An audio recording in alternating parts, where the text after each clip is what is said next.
nós está ganhando informação de dia dentro do setor, que tem mestre de gente não para trás. Queremos escutar entrevista de FTA também. Nós também nós temos preocupação over a parte vooral de saúde mental de pessoas não, mas também opinião mais burnout. Op companhia não está puntrando para brada trabalho. Tem extra nós mesmos de nos eventos começamos a falar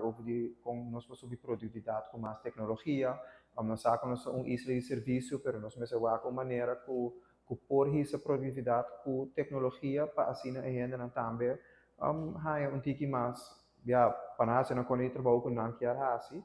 e é suplicar também a tropa para dimas para van sinto junto nós guardando riba não para nós sinto junto para agilizar a maneira de permisso não nós vamos com o ministro Dowers Caba e ministro Cecília a dona ok para bypass temporalmente DPL para nós vai na dimas direto para por começar a legalizar regularizar empregado não está trabalhando indocumentado para assim nós ganhar melhor view eigenlijk quanto gente nós mestre mais. Dus uiteindelijk, se mestre vai buscar gente de for mês, nós não sabemos ainda, se mestre busca mais gente de for, ou busca gente de for, nós vai ver de nós que busca não, e também quanto mestre para e não vira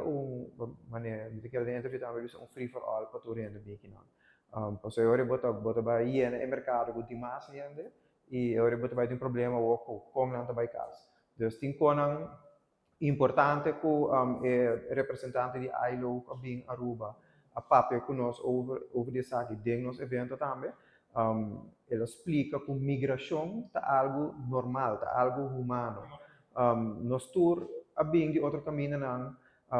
quase nenhum país no mundo ou bisa é pessoa que começar em não dus migração é algo normal porque sempre é humano que busca algo melhor para si mesmo então assim nós cinco vai na Aruba também pero algo hope importante é bisa ora bem com manejo vamos bem com manejo para ainda não para cashback também então essa parte que me quero também nós vamos conversar com Dimas sobre isso ok se não bem temporalmente o mercado estabilizar com a pessoa não aqui para buyback portar está na idade de pensioen of promedio, dus quando assim aí nós cinco vai sinta papia para com nós chegando a arreglo hope mais melhor para regularizar ainda não, que tá na Aruba acaba